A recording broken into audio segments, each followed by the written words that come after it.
Magandang araw mga idol. Nako, ito na, long drive season na naman. Holiday season, asahan na natin, sobrang traffic, plus init. Nako, syempre mahihirapan yung ating makina, lalo na sa kanyang cooling system mga idol. Kaya ito turo ko sa inyo kung paano ma-maintain at maiiwasan yung mga overheat na yan, lalo na sa biyahe. At syempre, alam naman natin, kahit na napakamahal ng gasolina, napakamahal ng maintenance ng mga sasakyan ngayon, pero syempre, para sa pamilya, madalaw natin sila, maigala natin sila. Siyempre, tuloy pa rin tayo sa long drive na yan. Kaya mga idol, ituturo ko sa inyo, magbibigay ako ng mga tips kung paano natin ma-maintain yung ating cooling system nitong ating sasakyan. Kaya tara, samahan nyo ako.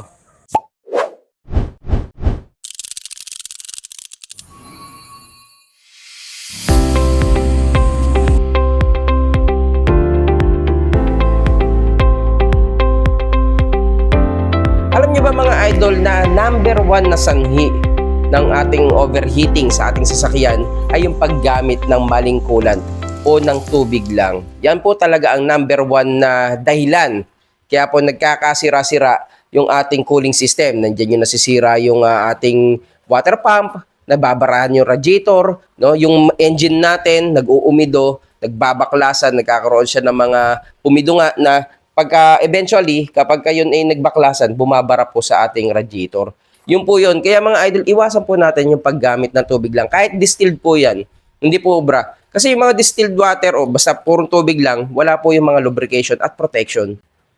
Unlike po ng mga gantong coolant, no? Katulad na itong ating Prestone na talagang compatible, siguradong compatible sa ating mga sasakyan. Yan, katulad niya, makikita nyo, meron siyang pula, may green, may blue. Yan po talaga ay talagang specific po, no? Car specific po yan. Pwede po yan gamitin sa mga Asian vehicle na katulad nitong ating sasakyan. Yan po mga idol, no? Kasi mga idol, ang formula nito ay may 5 times more effective at protection sa mga corrosion. Kasi mga idol, ang ginagawa nito, pinapanatili talaga netong malinis yung ating cooling system. Iniiwasan niya yung mga corrosion. Yung talaga number one, mga corrosion para hindi bumara sa ating radiator. Kaya kung papansinin niyo yung mga gumagamit na tubig, makita niyo may mga kalawang, ganyan, no? Tapos nag-overheat sila kasi nga nagbarahan na yung radiator. Pagka po nakakita kayo ng in-overhaul na radiator, talagang pagka tinusok ang kapal ng mga debris, no? Nagaling sa loob ng makina kasi kinakain niya yung mga bakal. No, ganun yung nangyayari. Tapos yung mga kalawang namumuo, yun, overheat talaga. At ito po mga idol ay ready to use na. Hindi niyo na po kailangang haluan. Talaga bubuhos nyo lang, okay na. Kung mag-change coolant naman kayo, no, i-drain nyo lang yung inyong fluid, no, and then i-flush niyo. Pagka-flush niyo, meron po tayong video dyan na talaga ituturo ko sa inyo kung paano mag-flush ng ating sasakyan. Then, gamitan nyo nga po nitong ready to use na coolant. For Asian vehicles po ito, ready to use. Ibubuhos nyo lang, yun na po. Wala na po kayong problemahin. Napaka-long life po nito at matagal na po uli bago ninyo palitan. Kaya mas makakatipid po kayo. Okay, so sa pag-check ng ating mga coolant mga idol, no, ang una nyo gagawin, visual checking pa lang mga idol, mahuhuli nyo na. No, syempre, kung kulang yung coolant, malalaman nyo na. At lalo na kung ginamitan nyo nga ng tubig, talagang maganda doon mga idol, i-drain nyo na, i-flush nyo na. No? Kasi visual inspection pa lang mga idol, pag bukas mo pala ng radiator cap, makikita mo na kalakalawang, talagang i-drain mo na yun.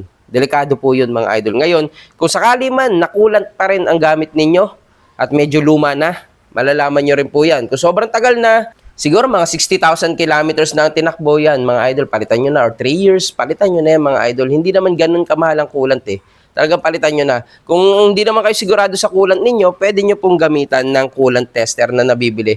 Katulad nito, hindi naman to ganun kamahal. Wala pang mga 200 to So, maganda meron kayo nito para matest nyo yung coolant ninyo. Ngayon, kung sakali man no, na nag-doubt kayo sa concentration ng coolant ninyo, lalo na kung hindi nyo alam na nahaluan ng tubig. No? Minsan kasi ganun no? Naubusan ng coolant, then ang nangyayari, hinaluan na lang ng tubig. So, nababawasan yung concentration niya. So, pagka tinignan nyo, kulay pula pa rin, kulay green pa rin, matingkad pa rin ang kulay, pero nabawasan na pala yung concentration dahil nga dinagdagan ng distilled water. No? Ngayon, mga idol, kasi syempre naman, kahit na nakakulant kayo, kung sakaling bigla nyo na-discover, uy, kulang. Ang pinaka-the best doon, dagdagan nyo na ng distilled. And then, after nun, i-drain nyo na lang uli.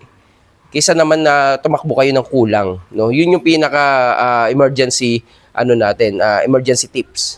Ganun, no? Kunyari, kulang, lagyan nyo na ng distill. Kung wala kayong makuwang coolant na ready, pero kung the best kasi talaga, dapat nagdadala tayo ng coolant no? Kahit 1 litro sa likod ng ating sasakyan, magdala tayo ng baon. Yun talaga. Pero kung sakali man, no, na talagang walang-wala, nakalimutan ninyo magdala, ang gawin ninyo, bumili kayo ng distilled water, haluan nyo na. Para sa ganun, nasa level siya. Mas safe po yun, no? Ngayon mga idol, eto, no, gamitan ninyo ng coolant tester. Katulad nito, napakasimple lang gamitin nito, no? Ilalagay niyo lang ng ganyan, no? Tapos hihigupan niyo lang yung coolant ninyo, yan, o kunyari yan. Yan. Yan, o. Hihigupan niyo lang. And then hayaan niyo lang siya mapuno hanggang do sa level niya. Okay? Yan. Yan. Okay. So ngayon mga idol, makita ninyo, no, yung coolant, no, pipitik-pitikin nyo na para mawala yung bubbles. Dapat naka-level ng ganun, no, dito. Pagka yan na i-level nyo na ng ganyan, makikita ninyo yung coolant concentration nyo. Dapat, yan o, nakasulat naman sa kanya, yung recommended is 129, pataas, no. So makikita ninyo, yung ating coolant level, yan o, nasa loob pa siya ng 129 and 131. So pagka ganyan, okay pa po yan, no. So ngayon, kapag yan, yung pointer ninyo bagsak na dito, ang gawin nyo po, i-change coolant nyo na kasi yung kanyang effectiveness ay nababawasan na. Kasi nga, nabawasan na yung concentration niya. No? Sa atin po, mahalaga yung yung boil over o yung, dito kasi yung pinaka tungkol sa init. Kapag po binaligtad ninyo, freezing point naman po, no? O, freezing point naman. No? Sa atin, hindi ganun kahalaga dahil hindi naman sa atin nagyayelo. Pero dito is yung boil over. And then pagkatapos nyo testerin, pwede nyo po ibalik, no? Sa ngayon, ibabalik ko muna dahil ipapakita ko rin sa inyo, no? Ngayon, kung sakali man mga idol, ito, no? Dapat yung coolant level nyo po ay nasa range na ito, no? Ito po yung full, ito yung low niya, no? Full and low, medyo magkadikit lang. Talaga may expansion po yan dito. Huwag nyo po hayaan na ma-overfill. Umover ng konti, pwede pa, pero wag lang yung talagang punong-puno. Hindi po pinupuno ito, ha? Kung ito po yung reservoir ninyo o reservoir, hindi po pinupuno, no? Dapat nandun na siya sa level na yon or wag niyo papababain sa pinaka low level. And observe niyo rin po, baka po minsan pagka lumamig yung makina, kapag po mainit iba po reading, pero pag lumamig bumabalik sa normal. Check niyo rin po 'yun, no? Ngayon mga idol, para sa mga radiator na ganito, no, magkahiwalay yung kanyang etong cap ng radiator at yung reservoir, no? Yung katulad kasi kanina yung pinakita ko, magkasama na po yung pressure cap tsaka yung reservoir, iisa. Kung sakali magkahiwalay mga idol, ang i-check ninyo parehas, no? So didinan niyo lang to. At bago niyo po gawin yan, dapat siguraduhin niyo pong malamig ang radiator, malamig ang makina.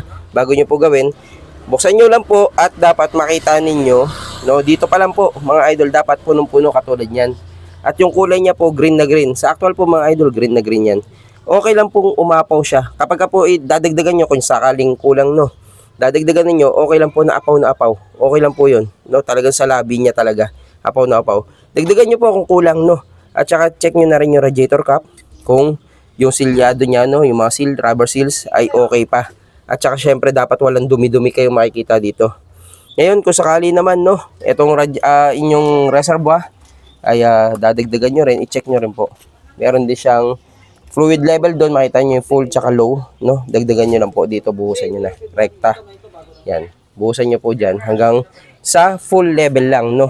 Huwag nyo pong i-overfill at kailangan niya po talaga ng expansion. Yan, then sarado nyo na kapag nadagdagan nyo. And dito rin po, dapat po, no, apaw. Apaw talaga, ganun po talaga. And then, sarado nyo na po. Warning lang mga idol ha, dapat malamig ang radiator o yung makina para sigurado. Yeah. Ngayon mga idol, kung sakaling puro umido na, talagang kinakalawang yung radiator ninyo, maganda sa mga ganyan mga idol, pa-servicean nyo na para malinis ng husto. No? Mapa-flush nyo na mabuti, then magpalit na po kayo ng ganitong coolant. No? Kung ano pong sasakyan ninyo, katulad ng Toyota, kulay pula, pagka yung Honda, ganyan, no, mga Nissan, kulay blue, Suzuki, Mitsubishi, kulay green naman. Sa Preston po, available po. Yung tatlong kulay, pwede nyo pong palitan. huwag kayong mag-alala dahil talagang ang formulation nito parehas lang sa OEM mga idol. Kaya po sa mga idol natin na mag-change coolant mga idol or magta-top up, gamitin po natin ay itong Prestone mga idol. Tiwalang Prestone, siguradong compatible yan mga idol.